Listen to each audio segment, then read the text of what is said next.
Okay, Rakim. So, do you know what day today is? What day is today?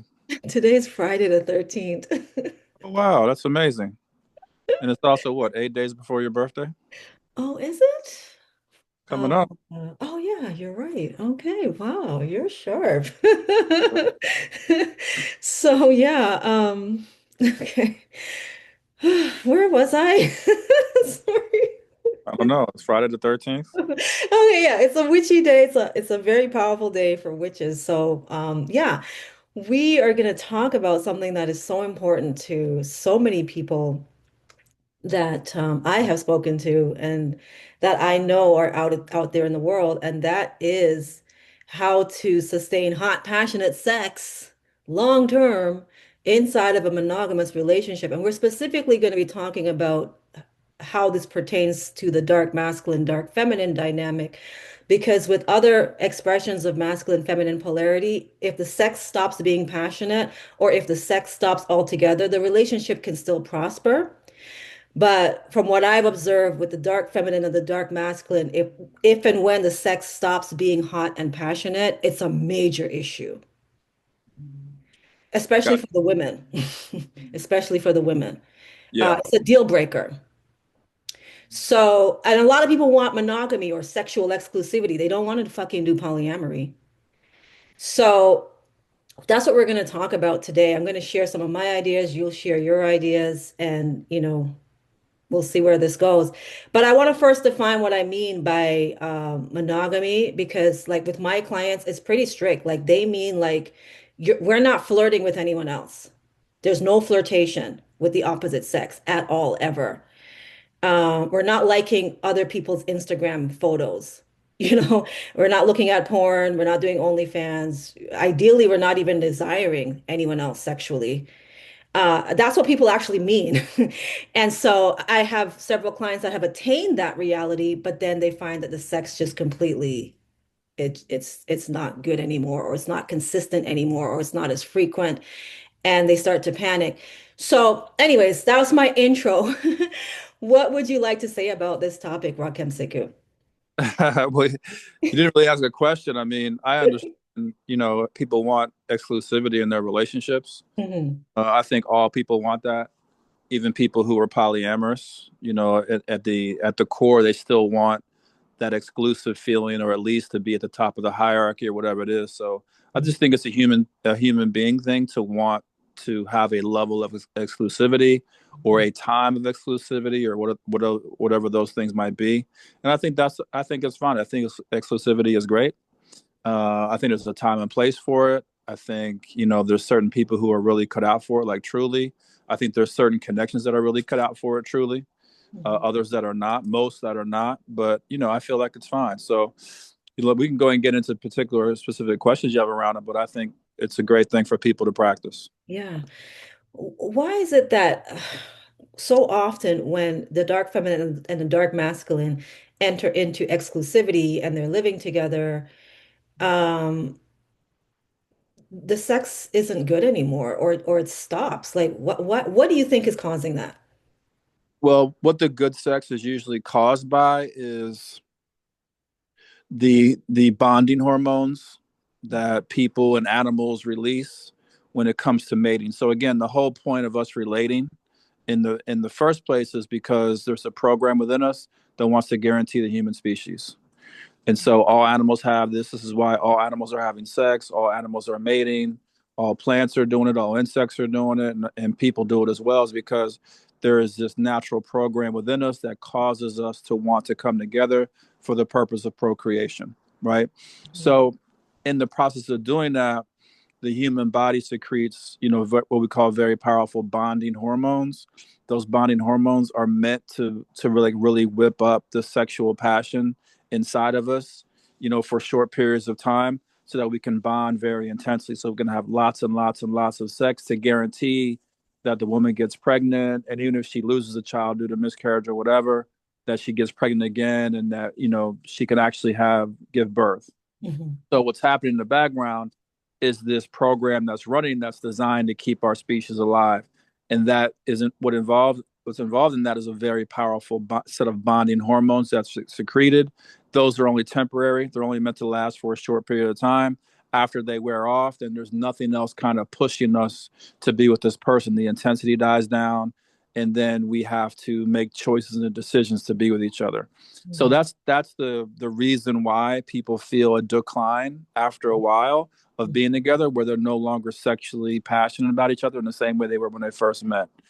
In terms of how to maintain the polarity, maintain the sexual passion, is you have to kind of play that game where you come together and mate, but you also give yourself a lot of space. So Mhm. the way the bonding hormone works is if you spend a lot of intense time with a person, then after a while it understands, okay, you've spent enough time with that person, Mhm. right? But if you create some polarity inside the relationship where you haven't spent a lot of time with them or enough time with them, especially concentrated, then the hormones tend to continuously secrete. So it's almost like you're entering a new relationship situation almost every time, Mhm. or the intensity or closeness is not close enough where now the bonding hormones are going to wear down or wane.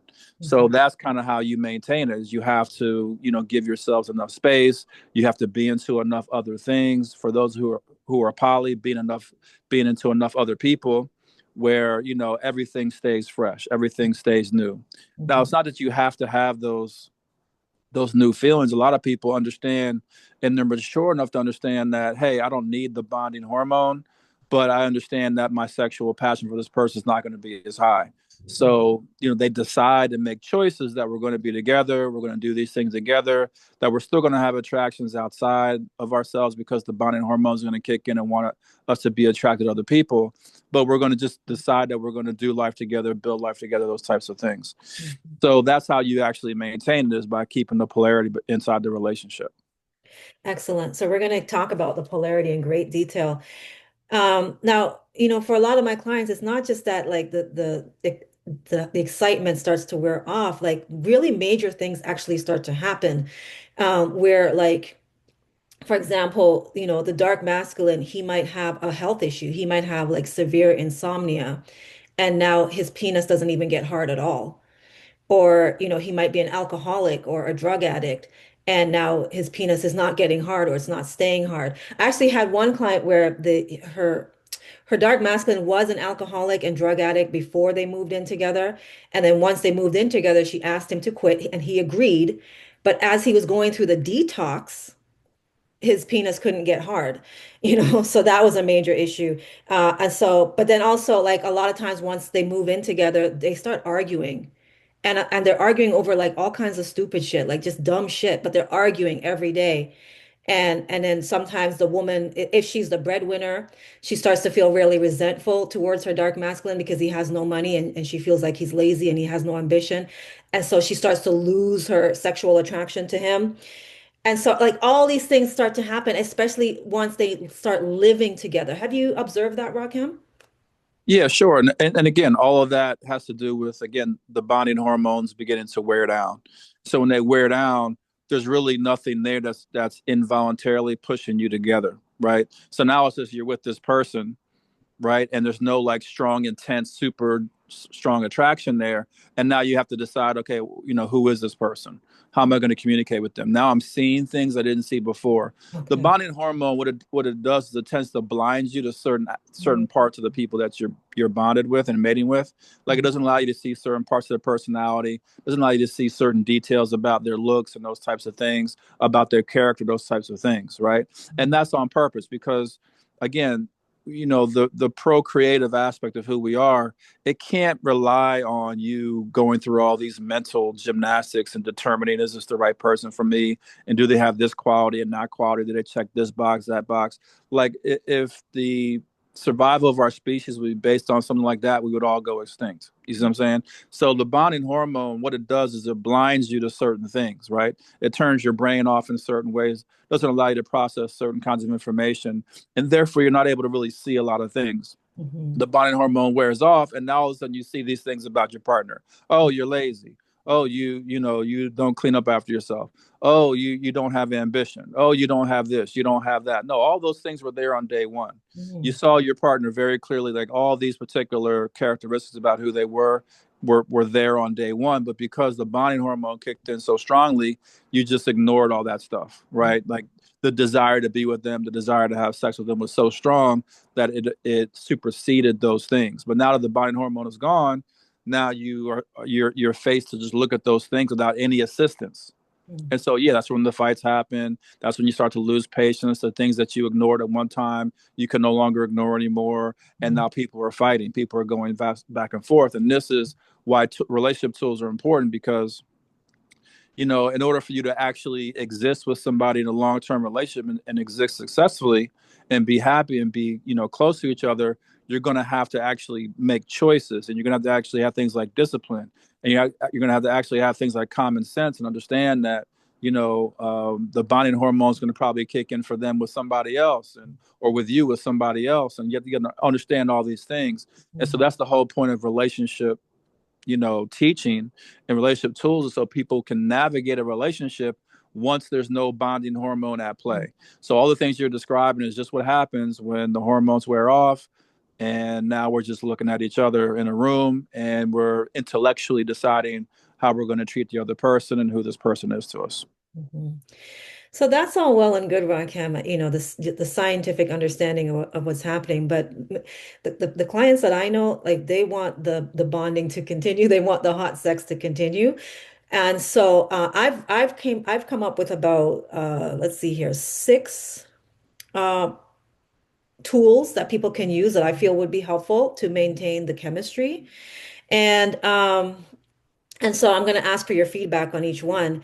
And so the first one is, and you might be surprised by this one, but I really feel that especially if the couple is living together, they need to know how to utilize up level your you and your wife's up level communication system because not only is it great for conflict resolution, but to me, up level is a sexual tool. Like it really is because there was a time in our relationship where you did not seem to be able to be comfortable with my negative emotions. And now, like when I express my negative emotions, you're present with me and you show empathy and you acknowledge me and you listen to me. And like when you fucking do that shit, Rakim, like it makes me want to have sex with you. So I feel like up level can really help. What are your thoughts? Yeah, well, up level is a tool where it fosters open communication and allows the people to be truthful and honest about how they feel and those types of things. And when people can be honest and authentic about how they feel, that tends to create intimacy inside the relationship. So people feel closer to each other. So that's basically what you're experiencing. It just allows people to be authentic without getting offended and to be authentic inside of a safe space where we understand what we're doing, what we understand we're talking about sensitive things or whatever. And so it really is just a tool to help people express authentically. And that's what you're experiencing. So from that standpoint, yeah, it helps to bring people closer together because they're talking about the real deal. They're talking about how they feel and they feel closer to the person now. They know how they really feel, they know how they really think. And that tends to bond you. And again, up level is one of those tools that supports couples in being closer together. It supports couples in actually bonding and developing intimacy with each other. Mhm. It really does. I can't recommend it highly enough.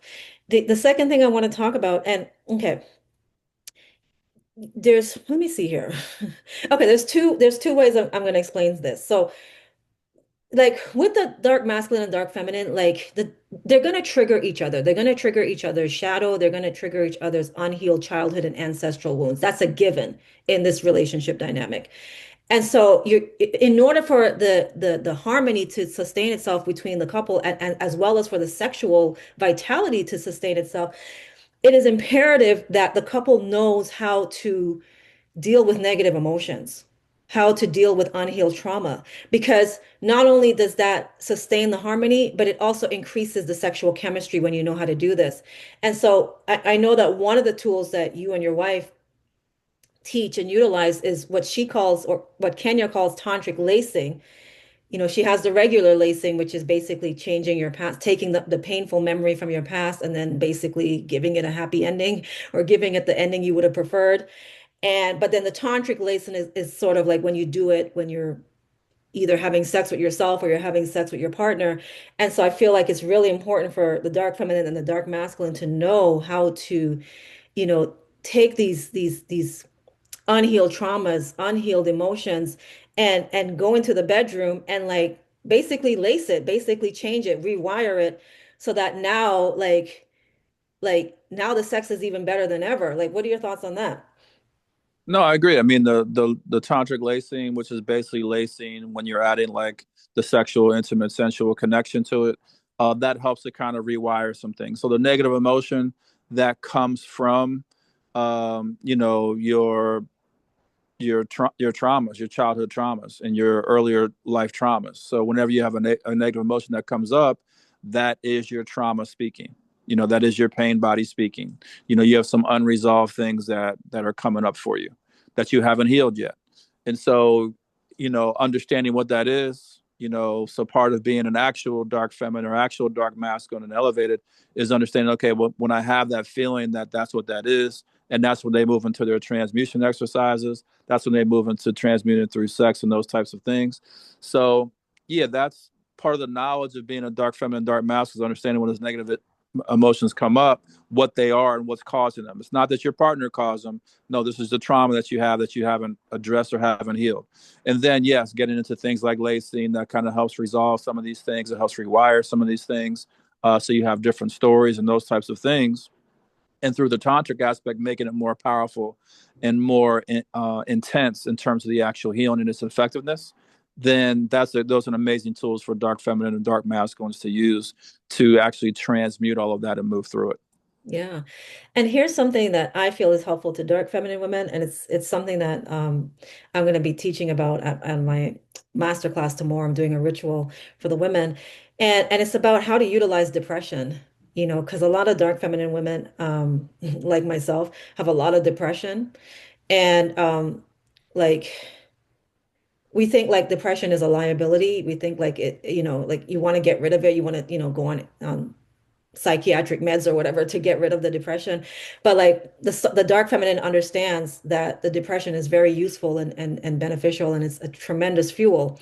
And so like it's very helpful to me. So like when I feel depressed, you know, I just like I ask that part of me like what's wrong? Like what's really bothering you? And then I just let that part of me like just express and show me like what is it? Like is it you know, show me my childhood, show me my mother, show me my grandmother, show me my great grandma, like show me what the fuck this program is that has me feeling this way, and then just like fucking just cry it out, like completely cry it out.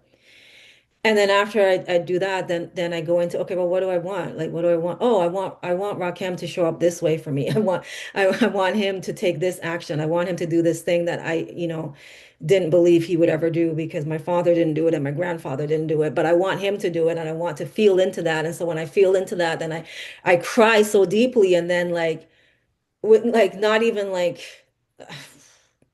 8 hours later, like Rakim's doing the thing. Like women need to know this, because when you don't know this, then you just like the depression can just like overwhelm you, and then like you could feel like, oh, he doesn't love me and he doesn't want to be around me when I'm depressed because like he's annoyed when I'm depressed. But when you see that the depression is actually a beautiful thing that you could use to like completely change your relationship, it not just improves the relationship, but it also improves the sex. So anything you want to add to that, Rakim? No, I think you covered the whole thing. I mean, like you're saying, depression is a tool, it's just an emotion. And so part of being inside your dark feminine is understanding I can utilize this emotion to create the life that I want. It's just energy. You see what I'm saying? And so again, having the understanding of where depression comes from. Oh, this is a trigger from my childhood trauma that I haven't resolved yet. Let me actually work with this, right? Let me acknowledge it first, then let me work with it and actually use it as a manifestation tool. And then later, if I want to actually heal it, you know, through using a whole set of different techniques, then I can do that as well. But as it's happening, I don't have to feel bad about it. I just understand what it is, I understand why it's happening, and I utilize that emotion to manifest my life. Mhm. So the third one, this is like it should be obvious to most people, but apparently it isn't. And you know, diet and exercise, like being healthy. Like you can't expect to have hot, passionate sex for decades with the same person or even with multiple people if your health isn't good. You know, like it takes you have to be in good health to actually have good sex. You know what I Yeah, mean? You can't be unhealthy and have great sex. yeah, I would agree with that. Actually, you know, to me, sex is it's an energetic.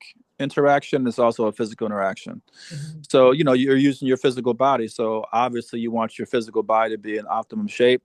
The better shape you are in physically, the more energy that you can process through your physical body, the more flexible you are, the stronger you are, the more pliable you are, and the healthier you are, and the better your cardio, the better you're going to Mhm. have, solid sexual experience with your partner. Absolutely. Mhm. And it's really important for women that are in perimenopause, like myself, or that are in menopause, because like your hormones can completely change, and like you could lose your libido, your vagina could dry, like all kinds of things can happen when you're going through this phase. And like if you don't have an understanding of nutrition and herbs and things like that, like the sex can just completely fall off. If you don't take the time to learn these things, and if your man is suffering from erectile dysfunction, he's not getting hard anymore, and you don't know anything about herbs or natural remedies, like the doctor is going to tell him to take Viagra or Cialis, and I actually have clients who they have given Viagra to their dark masculine. Yeah, absolutely. Yeah, and that's the medical establishment. They're going to do what they do. That their whole point is to sell you drugs and kind of keep you hooked on them. But Mhm, yeah, the health aspect, the physical aspect is very important. And it's just you have to be the master of your own body. So for women, you all go through a lot when it comes to bodily changes, and the bottom line is you really have to be a student of your own body. You've got to be a scientist when it comes to your own body, and like get into those things that you mentioned, the herbs and the diet and the physical movement and all the different things that are required to like really keep you healthy and balanced. mhm. Um, I want to talk about spiritual exercises. Because again, with the dark feminine and the dark masculine, you're going to get triggered. You're going to feel intense emotions, more so than in the other masculine feminine polarities. And so, if you don't, again, you need to be prepared. You need to know how to deal with these emotions. And sometimes you could do it through mindset or whatever, like, like thinking it through or journaling or whatever. But sometimes like you don't have time for that. Like it's so acute in your physical body that you need to know how to deal with it right then and there. And so that's why I feel like it's important to study like sexual reflexology, like knowing how the vagina and the penis corresponds to the organ systems as per traditional Chinese medicine. I think it's really important to study somebody like Mantak Chia, who talks a lot about healing the organs using, sound, the six healing sounds or the inner smile meditation, or, sending certain colors into certain organs. So for example, I was telling one of my clients who her dark masculine man has severe insomnia, and she said he's tried everything and nothing's working. And I said to her, you know what? It sounds like he probably has kidney burnout. Like he's just burnt out. Like you need to send energy into his kidneys. You have to take the time to actually do that. And I gave her the color to use and the sound to use. And I was like, really, like do that for him. Like instead of like trying to have sex with a man that's completely burnt out, like build up his kidneys, build up his adrenals, like give that energy, send love to the kidneys. People lose a lot of energy from kidneys when they're stressed out and fearful. That you lose energy from your stomach when you're worried all the time. You lose energy from your lungs when you're grieving all the time. Like I've had times when I was so depressed that I could hardly breathe and I had to end up in the hospital, nearly died. So like if we don't know how to like heal the organs and give love and energy to ourselves and to each other, like that's actually the sex. That is the sex. That is the sex, and a lot of people don't understand that. They think it's just like the intercourse, it's just fucking or foreplay. No, it's actually emotional, energetic healing that you have to do if you're serious about sustaining the passion. Your thoughts, Rakim? No, I totally agree with that. First of all, Mantak Chia, he has a lot of books and material that talks about all these things, how to move the energy and how to, connect with your partner and different exercise and things you all can do. So definitely studying him is important. And like a lot of the kind of ancient Chinese or Eastern arts around energy and reflexology and those types of things, they have the whole thing down to a science with the Mhm, acupuncture, acupressure, and reflexology and all those things. So I definitely recommend that for people. There's definitely some ways that we can heal ourselves. I agree with you in terms of your client and her dark masculine not really being able to sleep, I mean, it probably is a burnout thing, right? And so, yeah, sending energy to his organ systems and specifically the kidneys and the adrenals, because it probably really help out, and help him relax more and help him be able to go into a deeper sleep pattern. Hmm. Hmm. Yeah, it's hot, passionate sex over the long term is not an automatic thing, especially within monogamy. You got to work for it, and so the last thing that I wanted to share, and this is where, people would really benefit from reading your book, The Nine Expressions of Love, is that, yes, really master embodying the dark feminine and the dark masculine. That's crucial. But if you want to keep things novel and new and fresh, you also need to know how to sometimes move into the other feminine archetypes and the other masculine archetypes. So, like I said, I was used to you, Raquel, being a certain way with me in terms of communication. Um, and so, like now, like I feel like I'm experiencing other aspects of your masculine energy and not just your dark masculine in terms of you being present with me and showing me empathy and stuff like that. Like this is new for me. And so like that newness, like that's exciting. Like now I feel like I'm gonna experience sex with you in a whole different way than I ever have before. And that keeps things fresh. Your thoughts? Yeah, I mean, it's. I think it's also possible that a lot of it is just like the work you've done over the years. So Mhm. you not being as erratic as you were, 7 years ago or whatever, and the work that you've done internally to kind of regulate your own nervous system and work on your childhood traumas and those things. Like I think that is also what you're seeing, Mhm. and why you're seeing a difference in terms of how we relate. I feel like you have to give credit to yourself for the work that you've done over the years. Mhm. um, yeah, and obviously, like being inside all of the archetypes is very important. That's why inside Pantheon we talk about all nine archetypes and we go through all nine archetypes throughout the year, and we really impress that upon people that you're going to want to get into all your feminine, all your masculine, all your androgynous as a way to like really deal with the world, deal with relationships, those types of things. So yeah, I think people should study those things, and I think people should practice them. And I think the more tools you have to engage with your partner and engage with life in general, the more success you're going to find. So I have one specific scenario that I want to ask you about. And so it's a client of mine that she really has this thing with beauty, and she wants her dark masculine man to like see her as like the most beautiful woman he's ever seen. And he doesn't see her that way. He does regard her as attractive physically, but he's let her know she's not the most beautiful. Like she's not his ideal in terms of looks. And I know that's something she wants to experience. And though even though I've talked to her about allowing other men to express how, to tell her how beautiful she is. Um, well, there's two issues with that. One, they've agreed to not flirt with anyone else. And two, even when she does receive compliments from other men, it doesn't really mean anything to her. She really just wants the dark masculine to tell her that she's like stunningly beautiful. And so that is actually like interfering with the quality of their sex. So, what would be your recommendation within the context of monogamy for that scenario? Well, yeah, the solution is just to understand that that's an unrealistic expectation for her to have. He's expressing how he really feels about her, and that's the truth of the situation. And she has to have a level of acceptance about that, and to have acceptance of that, it takes a level of maturity. There's more than likely she's dealing with some childhood trauma issues where she wasn't seen as beautiful and all that, and that's coming up. In Mhm. addition to that, that's his wheelhouse. He's probably considered an attractive man, Mhm. and that's the value that he brings to the table. Maybe she's bringing some different value to the table, but she's looking to have a very attractive man to acknowledge her for being beautiful so that she can feel better about herself. You want to do that repair.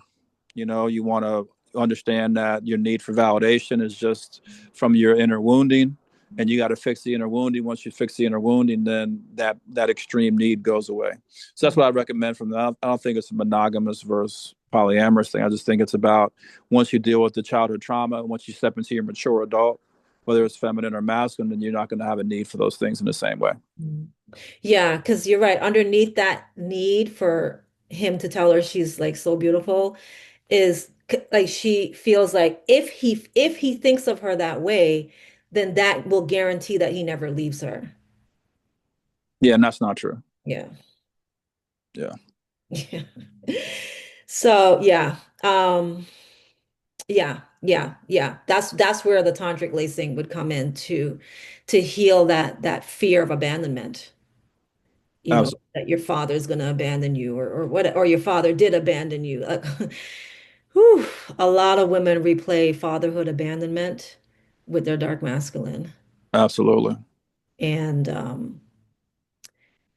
and and they get stuck in a loop. But when you can heal that, then the sex will be like 100 times better, absolutely. you know.